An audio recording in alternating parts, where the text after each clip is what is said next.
Okay, so for this investigation that we're going to perform, you will need your laptop. Some of you may not have brought it, that's okay. I'll allow you to go get it in a moment. So what we're going to do is we're just going to follow the instructions on the sheet. And so firstly it says go to desmos.com. So I'm just going to type that into Google. And Desmos is some elite graphing software. We're going to be using it for definitely our folio this year. And even looking to, if you go on to new methods, you'll definitely use it then as well. So we're going to become familiar with this as a piece of software. But the technique that we're learning today is very important for the folio we do this semester and for, again, speaking of Year 12 as well. So not only the software, but the techniques that we're going to learn. So you go to desmos.com, we're going to click graphing calculator. Our first instruction is to draw a graph of sine x. So I'm just going to type that in. F bracket x equals sine x. Okay, so we're all going to do that. We're going to start with this function. And we will learn about these waves next term. Okay, so you're not learning about these waves as such this term. But the purpose of this one is it's going to really allow us to demonstrate the different ways of manipulating it. So, graphs f of x, very good. Then we're looking at 3f.1. So today's lesson, we will do all three parts, but we're only doing question 1 and 2 from each part. So we're not going to spend a whole lot of time going through the whole exercise. We're just going to focus on the important parts and the important takeaways. So it says graph y equals f of x plus d. Okay, so we've done step 1 and 2. We're on to 3f.1, translations.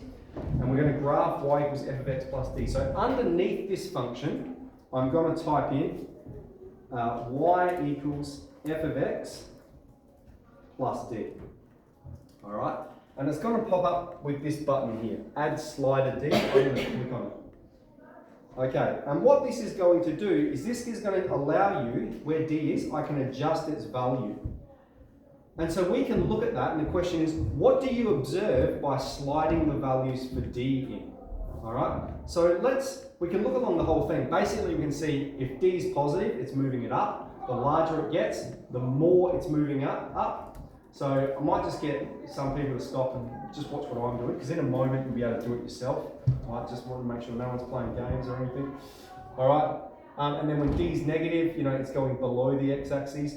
So what we're going to do is just state what is it you're observing, okay?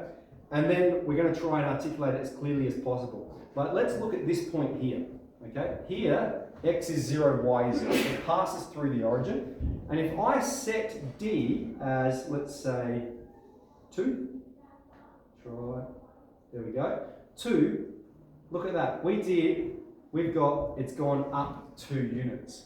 So here's my function.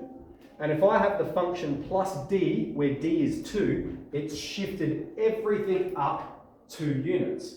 Of course that's true. Why? Well, here's the function, and then we've just got every y value plus 2. So now, this y value goes up 2 spots, this y value goes up. Every y value moves up 2 spots. So f of x plus d, what's the effect d has? It shifts the function up d units or down d units, depending on if we've got plus or minus d. So that's the first one. That's the easiest one. All right, f of x plus d, moving it up and down. You're going to experiment with all of the others. X takes c. When we get onto dilations, 3f.2, they're going to be a fair bit trickier. And I'm going to work through them with you. So any questions, let me know. And then onto 3f3, we'll start with a different function. We're just reflecting, what do you observe?